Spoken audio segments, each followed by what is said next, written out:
नमस्कार। अब तक के सभी समाचारों को लेकर आपके साथ मैं हूं सुखवीर। आप देख रहे हैं आपका अपना चैनल भिवानी हलचल। और आज की खबरें इस प्रकार से। शनिवार को छोटी काशी के विभिन्न मंदिरों में माता शैलपुत्री की पूजा अर्चना भक्तों द्वारा भारी संख्या में पहुंचकर की गई। हिंदू नववर्ष की शुरुआत के साथ पहले नवरात्रि पर भोजावाली देवी मंदिर, देवसर धाम, पहाड़ी माता मंदिर, दुर्गा कॉलोनी स्थित मंदिरों में अत्यंत श्रद्धा और विश्वास के साथ माता की पूजा अर्चना की गई। हिंदू नववर्ष के साथ साथ नवरात्रों के उपलक्ष्य में छोटी काशी के नाम से प्रसिद्ध शहर भिवानी के सभी मंदिरों को बड़े ही सुंदर तरीके से सजाया गया है। प्रथम नवरात्रि पर मंदिरों में लगी श्रद्धालुओं की भीड़ काफ़ी मात्रा में मंदिर में श्रद्धालु पहुँचे। करीबन 350 मंदिरों को सजाया गया और घरों में इस दिन पूजा पाठ शुरू हो गई है। भिवानी के भोजावाली माता, देवसर धाम, पहाड़ी माता, काली मंदिर व दुर्गा कॉलोनी सहित अनेक मंदिरों में घरों से लगातार 9 दिन तक अब पूजा अर्चना शुरू हो गई है। एक मंदिर के पुजारी ने कहा कि कोरोना के चलते मंदिर बंद थे, लेकिन श्रद्धालुओं ने अपने घरों में ही रहकर पूजा अर्चना करके मां को प्रसन्न किया। उन्होंने कहा कि माता रानी सब पर कृपा करती है, माता रानी अपने भक्तों पर मेहरबान होती है और इसी संदर्भ में भजन कीर्तन भी शुरू कर दिया गया है। उन्होंने कहा कि हिंदू नववर्ष भी आज ही के दिन है और माता रानी का पहला नवरात्रा भी है, इसीलिए वो सभी मनोकामना करते हैं कि माता रानी सभी घरों पर अपनी कृपा बनाए रखे।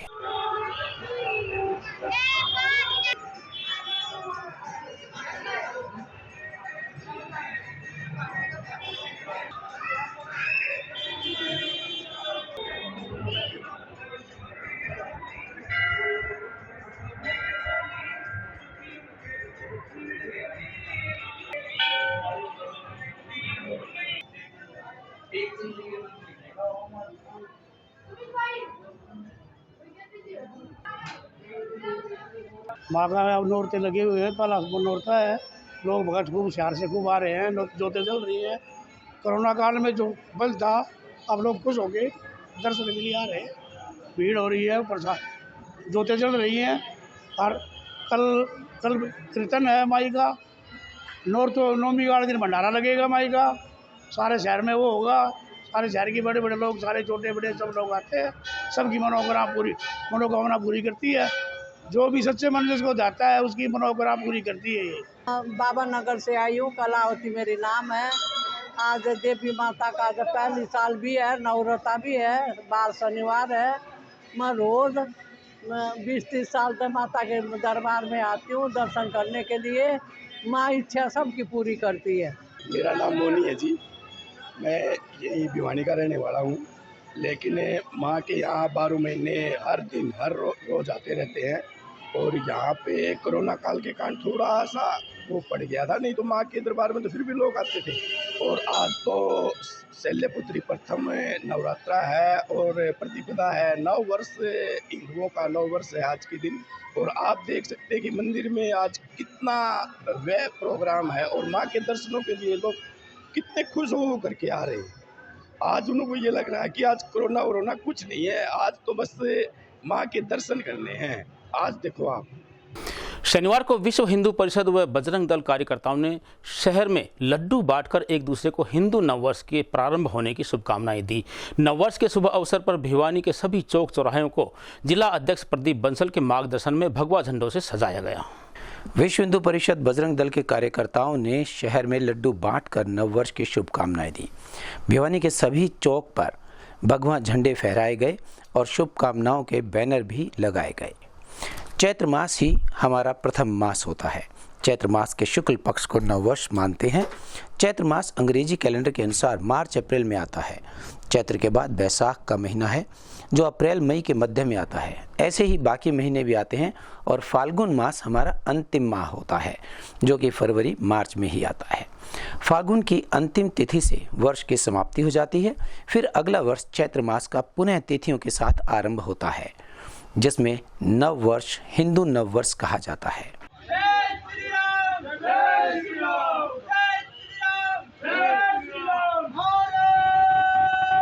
आज बजरंग दल विश्व हिंदू परिषद के कार्यकर्ताओं ने नव वर्ष के उपलक्ष्य में शहर में लड्डू बांटकर इस नए साल का स्वागत किया है। ये नया साल हिंदुओं के लिए बहुत ही महत्वपूर्ण है। कुछ आतंककारियों ने, विदेशियों ने हमारे इस नए साल को दबाया गया, पर आज हिंदू जाग चुका है और ये कहता है कि कहो गर्व से हम हिंदू हैं, हिंदुस्तान हमारा है। और आज देखते हो कि हर हिंदू, पूरे भारतवर्ष में हिंदू नव वर्ष बड़े धूमधाम से मनाया जा रहा है। यही एक सबको बार बार हार्दिक शुभकामनाएं नव वर्ष की। आज हम सभी शहरवासियों को भारतीय नव वर्ष 2079 की हार्दिक शुभकामनाएं देते हैं। आप सभी के लिए भारतीय नव वर्ष मंगलमय हो, कल्याणकारी हो। इस नव वर्ष का काफ़ी कुछ हमारे समाज से, धर्म से भी संबंध है। जैसे कि भगवान राम का राज्याभिषेक जो हुआ था वो आज नए वर्ष के पहले दिन ही हुआ था। दूसरा, हमारे समाज सुधारक जो महर्षि दयानंद सरस्वती थे, जिन्होंने आर्य समाज की स्थापना की थी, आर्य समाज की स्थापना भी आज ही के दिन नव वर्ष के दिन हुई थी। इसलिए ये दुनिया देखिए अभी 2022 में है और हमारा सनातन धर्म का नव वर्ष 2079 में पहुंच चुका है। हम उनसे अभी बहुत आगे हैं। इसलिए आज पूरे शहर के अंदर, गौशाला मार्केट के अंदर लड्डू बांट के कार्यकर्ताओं ने खुशी के साथ दुकानदारों को बधाइयाँ दी हैं। 2 अप्रैल से इस बार नव वर्ष प्रारंभ हो रहा है। इन कार्यकर्ताओं ने सभी से निवेदन किया कि प्रत्येक घर में सनातन संस्कृति का प्रतीक ध्वज अवश्य लगाया जाए और बच्चों को नव वर्ष की जानकारी भी दी जाए एवं इस दिन पूजा पाठ किया जाए, तिलक लगाकर और अन्य को भी प्रेरित किया जाए। नव वर्ष की बधाई और मंगल कामना इन कार्यकर्ताओं ने शहर के सभी लोगों को दी है। 1 अप्रैल को श्री अग्रसेन महिला मंडल में रेखा गुप्ता अपनी समस्त टीम के साथ कल भारतीय नव वर्ष चैत्र शुक्ल प्रतिपदा 2079 के पूर्व संध्या पर उनका स्वागत और हम पूरे जोश और हर्षोल्लास के साथ दीप प्रज्वलन कर यह एक संदेश देना चाहते हैं कि हम अपनी भारतीय संस्कृति के अनुकूल हमें अपने परंपरागत तरीके से मनाना चाहिए। यही हम संदेश देना चाहते हैं कि सभी को, प्रत्येक भारतवासी को पूरे गर्व के साथ अपने हिंदू त्यौहार जितने भी हैं अपने भारतीयों को मनाना चाहिए। और सभी से यह मेरा निवेदन है कि अपने घरों में तोरण लगाएं, मिष्ठान बनाएं, भगवा झंडा लहराएं और पूरे खुद जागरूक होना है, औरों को भी जागरूक करना है, अपनी भारतीय संस्कृति को सर्वोपरि रखना है और हमें अपने भारतीय होने का पूरा फर्ज संदेश देना चाहूँगी कि जो अपनी युवा पीढ़ी है, जो अपने बच्चे हैं, उनको आज अपना जो हिंदू नव वर्ष है उसके बारे में बहुत कम पता है। नव वर्ष जो वो न्यू ईयर को बनाते हैं, एक बार जो विदेशों में बनाए जाते हैं, जो इंग्लिश में बनाए जाते हैं। भिवानी नगर परिषद में हुए करोड़ रुपए के घोटाले की जांच अब सेवानिवृत्त senior IAS officer Suresh Kumar Goyal ने संभाल ली है। जांच को लेकर उन्होंने एक पत्र के माध्यम से 9 बिंदुओं पर जांच करने की भिवानी के उपायुक्त से मांग की है। वहीं उन्होंने एक पत्रकार वार्ता में जोहड़ व सार्वजनिक स्थानों को चिन्हित करने की बात भी कही। भिवानी नगर परिषद में हुए करोड़ों के घोटाले के सामने आने के बाद अब इस घोटाले की व्यापक जांच की मांग को लेकर व्यापक जन समर्थन जुटने लगा है। इसी को लेकर अब सेवानिवृत्त सीनियर आईएएस अधिकारी सुरेश कुमार गोयल ने उपायुक्त श्री आर.एस. ढिल्लों को पत्र लिखकर 9 महत्वपूर्ण बिंदुओं पर जांच करने की मांग उठाई है। इसी को लेकर उन्होंने भिवानी में एक पत्रकार वार्ता का आयोजन भी किया और नगर परिषद में हुए घोटालों को लेकर जिला प्रशासन से पिछले 5 वर्षों के अकाउंट्स की फॉरेंसिक जांच करवाने की मांग उठाई। इसके साथ ही उन्होंने भिवानी शहर में प्रॉपर्टी आईडी में भी जो बदलाव किए हैं उनको जनता के सामने विभिन्न प्रचार माध्यमों में रखने की अपील भी उपायुक्त महोदय से की, ताकि अधिक से अधिक प्रभावित लोगों की शिकायत को दर्ज करके एक सही रास्ता निकाला जा सके। उन्होंने यह भी कहा कि बैंक्स के अलावा जिन प्राइवेट फर्म्स के खाते में पैसा गया है उन्हें भी जांच कमेटी अभियुक्त बनाए, ताकि दूध का दूध और पानी का पानी हो सके। देखिए, मेरा किसी से राग द्वेष नहीं है। ये तो जो है जब ऑडिट होगा पूरी तस्वीर होगी। अभी तो ये नहीं पता है भाई साहब कि ये करोड़ों में घोटाला है या अरबों में। तो पूरी तस्वीर तो आए कि और किस किस ने किसको पैसे दिए, वो आगे कहाँ गए। मनी ट्रेल जब ऑडिट से होगा तो सारे राज खुलेंगे, इसमें बहुत परतें खुलेंगी। जो मैंने ये कदम बताए हैं अगर ये ठीक कारगर ढंग से उठा ली जाए कोई बचेगा नहीं, ये मैं गारंटी देता हूँ। मैंने बहुत इसमें मेहनत की है और बहुत दिमाग से ये सारी चीज़ें सोच के बनाया है। ये जो मैंने ये सजेस्ट जो अपने सुझाव दिए हैं इसमें मेरा 34 साल का ये समझिए कि 17 साल एज एक्साइज ऑफिसर, 17 साल एज IAS ऑफिसर मेरा प्रशासनिक अनुभव, और जो उसके बाद रिटायरमेंट के बाद का अनुभव है, वो सारा सब का निचोड़ इसमें है। म्यूनिसिपल कमेटी में जो भी अधिकारी कर्मचारी रहे हैं पिछले 7-5 साल में, मैंने ये कहा है कि उनके आप जो है प्रॉपर्टी रिटर्न जो ये विवरण भरते हैं सालाना कर्मचारी, आप उसकी पड़ताल कीजिए कि किसने कितने एसेट्स एक्वायर करे हैं पिछले 5 साल में। और जो FIR दर्ज हुई है 149 नंबर, मैंने ये कहा कि इसकी तफ्तीश अगले 15-20 दिन में पूरी करवाइए। और भी कोई कदम आपको अच्छे लगते हैं प्रशासन को, मैंने ये सुझाव दिया है कि वो भी और भी कोई कदम आपके उसमें आते हैं ध्यान में, तो वो भी उठा लीजिए, जो भी आप उचित कदम समझते हैं। तो मैंने तो ये सुझाव दिया, जब तक ये एक बेसिक होमवर्क है, इसके बिना तो कोई इन्वेस्टिगेटिव एजेंसी या कोई जांच एजेंसी सरकार की या कोई पुलिस प्रशासन इसमें आगे नहीं बढ़ पाएंगे इनको करे बिना। और अगर 1 महीने में नहीं किए ये काम, तो मैंने ये कहा कि मैं पब्लिक प्रोटेस्ट करने के लिए बाध्य होऊंगा, क्योंकि मैं यहाँ बस गया हूँ और मुझे भी जो शहर की तकलीफ है वो मेरी तकलीफ, जन सरोकार से मैं जुड़ गया हूँ। जो पब्लिक इंटरेस्ट के काम हैं, जो साझा काम हैं, तो मैं उसमें कोशिश करूँगा कि पब्लिक की आवाज़ को बुलंद करूँ। ये भिवानी इलाके की 5 साल के ऑडिट करवाइए, फोरेंसिक ऑडिट होता है भाई, बड़ी सूक्ष्म जांच, गहनता से जांच होती है, ऑडिट वाले करते हैं। और जो डेवलपमेंट वर्क कमेटी के 5 साल के, उसके भी ऑडिट करवाइए। और जो प्रॉपर्टी ID में जितने चेंज हुए हैं पिछले 5 साल में, उसको पब्लिक डोमेन में रखिए। पब्लिक डोमेन का मतलब ये है कि अखबार में अधिसूचना जारी करिए और सब लोगों से जो प्रभावित पक्ष हैं उनसे एतराज़ मंगवाइए, उनको जन सुनवाई उनको एक सुनवाई का मौका दीजिए, एतराज़ करने का, अपने क्लेम ऑब्जेक्शन फाइल करने का। दूसरी बात यह है कि जितने भी नक्शों की भी ऐसी खबरें हैं कि नक्शे भी बहुत अनाप शनाप वो पैसे देकर कमर्शियल बढ़ा दिया, रेजिडेंशियल को कोई कुछ कर दिया, इस तरह की चीज़ें, जोनिंग रेगुलेशंस का वायलेशन हुआ है, तो उनके भी आप पब्लिक, जो भी जोनिंग रेगुलेशन बदले गए हैं 5 साल में और नक्शे पास हुए हैं, उनको आप नोटिफिकेशन के जरिए आप जो है उसमें रखिए पब्लिक डोमेन में, पब्लिक के आम जनता के संज्ञान में, और सबको पता हो और वो आपसे वो करें, एतराज़ करें और आप उनकी सुनवाई कीजिए। और FIR में जो प्राइवेट फर्में हैं जिनको बिना किसी काम धाम के पैसा ट्रांसफ़र किया गया है या किसी फेक इनवॉइस के जरिए वो किया गया है, उनको अभियुक्त बनाइए FIR में। उसमें देरी क्यों है, ये समझ से बाहर है बात। और मैंने ये कहा है कि पटवारी और जो आपका जो लैंड रेवेन्यू का स्टाफ है, जैसे पटवारी कानून को नायब तहसीलदार, दूसरा है कमेटी का स्टाफ, दोनों को संयुक्त रूप से बिठाकर उनकी इन्वेंट्री बनाइए आप, जो पब्लिक पर्पस प्रॉपर्टी है शहर की, नगर पालिका की, जैसे पार्क की ज़मीन है, जोड़ की ज़मीन है, या पब्लिक लैट्रिन्स हैं, या और कोई जो सार्वजनिक ज़मीनें हैं, उनकी आप एक इन्वेंट्री बनाइए, रजिस्टर।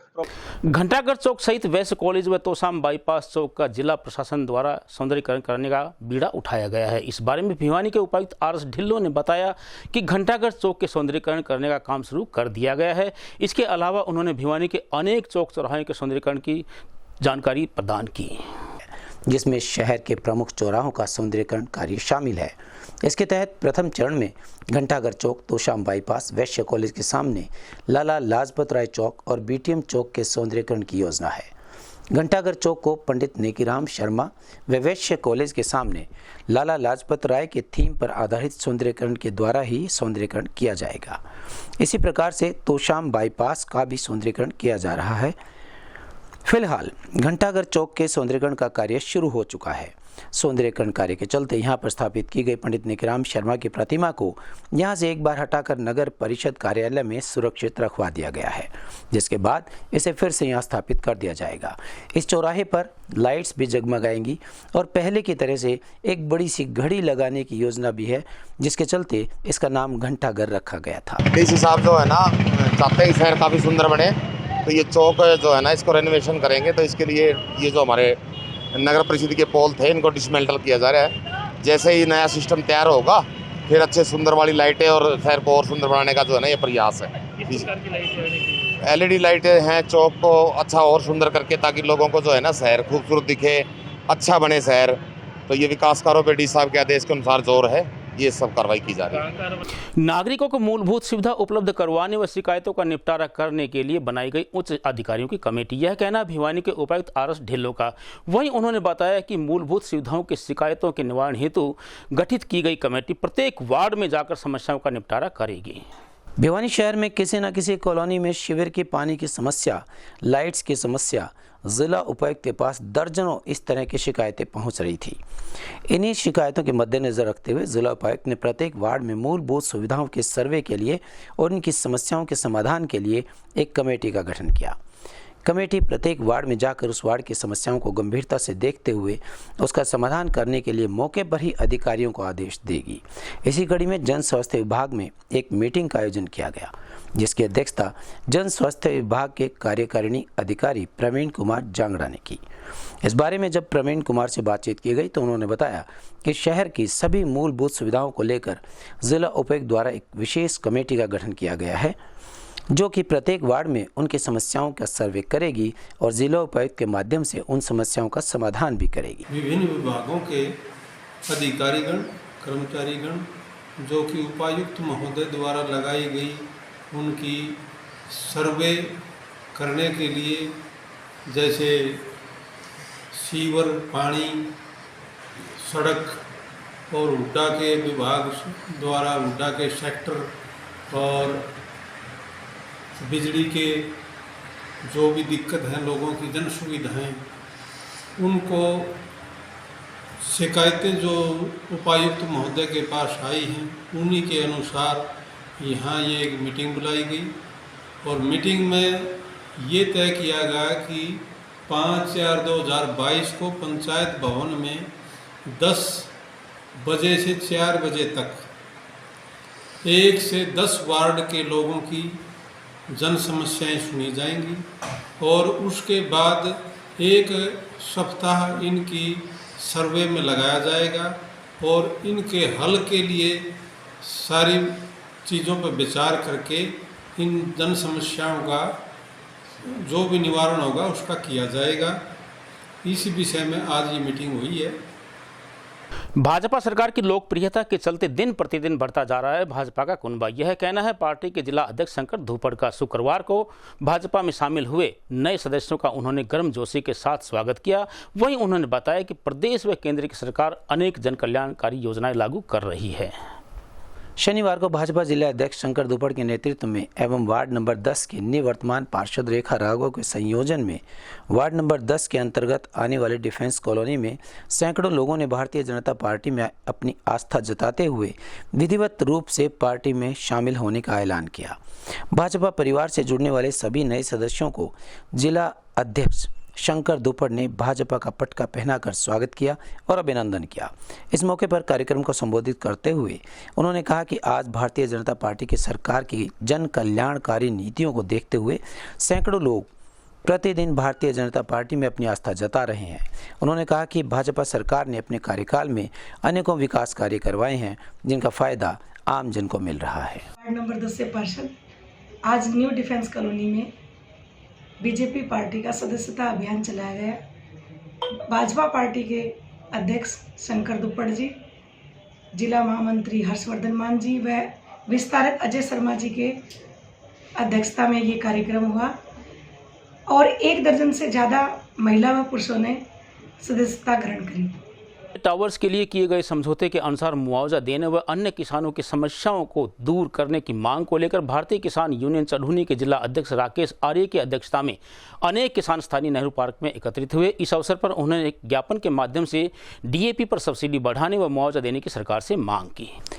बिजली के बड़े टावर्स के होते हुए समझौते पर मुआवजा व अन्य किसानी मुद्दों के बारे में भारतीय किसान यूनियन चढ़ूनी के जिला अध्यक्ष राकेश आर्य की अध्यक्षता में स्थानीय नेहरू पार्क में एकत्रित होकर और सरकार व जिला प्रशासन के खिलाफ विरोध प्रदर्शन करते हुए लघु सचिवालय तक पहुंचे और तहसीलदार के माध्यम से मुख्यमंत्री को एक ज्ञापन सौंपा। राकेश आर्य ने सरकार से मांग करते हुए कहा कि पिछले दिनों बिजली टावर्स को लेकर निमड़ीवाली और आसपास के गांव की कमेटी व जिला प्रशासन का समझौता टावर्स के मुआवजे को लेकर हुआ था, जो कि करीबन 5 लाख रुपए प्रति टावर था। अब प्रशासन मुआवजा देने में आनाकानी कर रहा है और कम मुआवजा देना चाहता है, जिससे किसानों में भारी रोष व्याप्त है। उन्होंने कहा कि यदि प्रशासन ने जबरदस्ती काम करवाने का प्रयास किया और इस दौरान कोई घटना होती है तो उसकी जिम्मेवारी जिला प्रशासन व प्रदेश सरकार की होगी। आज ये हमारे संगठन का प्रदेश भर में प्रदर्शन है। उसी के तहत भिवानी जिला में हमारी जो स्थानीय मुख्य जो मुद्दे थे, एक तो बिजली के टावरों को लेकर बड़ा आंदोलन निमड़ीवाड़ी में धरना चल रहा है। उसी के तहत पिछले दिनों लगभग फरवरी में विधायक जी और हमारे डीसी साहब की अध्यक्षता में एक समझौता हुआ था हमारी कमेटी के उसके बीच में, जो समझौता पूर्ण तरफ से दोनों तरफ से सहमति थी और उसको ये लागू नहीं करे, वो बिना समझौते को तोड़कर और ये दोबारा बिजली के टावरों का काम शुरू करवाना चाहते हैं, जिसमें मैं प्रशासन को आपके माध्यम से बिल्कुल सख्त चेतावनी देना चाहता हूं। यदि किसी प्रकार की ज़बरदस्ती की गई तो किसी भी किसान के साथ, तो यहाँ पर चडूणी जी के बिल्कुल आदेश है। उन्होंने कहा हम बहुत बड़ा राष्ट्रीय स्तर का आंदोलन शुरू कर देंगे और जो भी दुर्घटना घटेगी उसकी जिम्मेवार सरकार व भिवानी प्रशासन होगी। दूसरा मुद्दा, एक पिछले दिनों बहुत बड़ी ओलावृष्टि से किसानों का नुकसान हुआ था, उसका मुआवजा अभी तक किसानों को नहीं मिला है और काफ़ी संख्या में शिकायतें आ रही थी चडूणी जी के पास, तो वो उसके लिए भी हम मांग कर रहे हैं। तीसरा, एक जो आंदोलन चला था किसान आंदोलन, उसके दौरान गंभीर रूप से घायल किसान हुए थे, उनको अभी तक कोई सहायता राशि सरकार ने अपने वादे अनुसार नहीं दी गई है। जो प्रधान जी ने बताई, जो अपने किसानों, ये सरकार जो भाजपा सरकार जब से आई है ना, इन्होंने विवादों में रही हमेशा।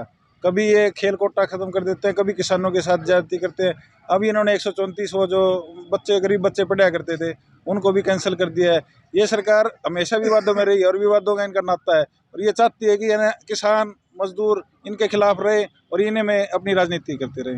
ये जो एक तो फसल मुआवजा के लिए, एक जो निमड़ीवाड़ी में जो खंबे का वो जो पोल वाला बिजली का, और इनकी मांग भी मान ली गई थी, डीसी साहब गए थे और MLA साहब गए थे, फिर भी ये इन्होंने नकारने का काम करा। इनका काम तो किया नहीं, ना इनको मुआवजा दिया। और जो फसल खराब हुई है, मोदी सरकार कहती है किसानों की आय दुगनी करेंगे, आय कहाँ दुगनी करेंगे? 2022 आ चुका है जब किसान की आय दुगनी हुई। तो भारतीय किसान यूनियन ग्रुप से मैं पूर्व प्रधान बेरवान गिर को आपके माध्यम से सरकार को अवगत कराना चाहता हूँ, क्यों कई बार सरकार ने हमारे को झूठा आश्वासन देकर कह दिया कि भाई तुम्हारी मांगे मान ली गई, लेकिन नहीं, सिर्फ ज़बान नहीं है, कागज़ के तौर पर कोई किसी प्रकार की नहीं मान रहे। मैं 23 दिन इस खंबे के मामले में भूख हड़ताल पर आया हूँ। आज की खबरों में बस इतना ही। अब मुझे दीजिए इजाज़त। देखते रहिए आपका अपना चैनल भिवानी हलचल।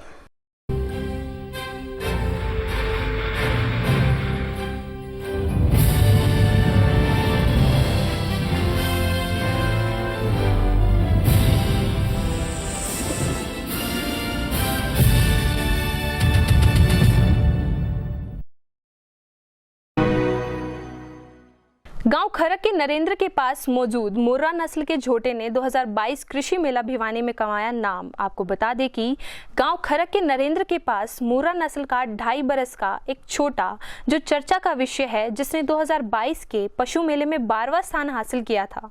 नरेंद्र ने बताया कि इसकी उम्र कम होने की वजह से यह नंबर 1 से पीछे रह गया। भविष्य में यह नंबर 1 का झोटा होगा। यह आसपास के इलाके के मुर्रा नस्ल का बढ़िया झोटा है। झोटे के मालिक ने बताया कि कोई भी झोटे को खरीदना चाहता है तो संपर्क करें गांव खरक के नरेंद्र कुमार से। संपर्क सूत्र 73572 76407 व 9896491508।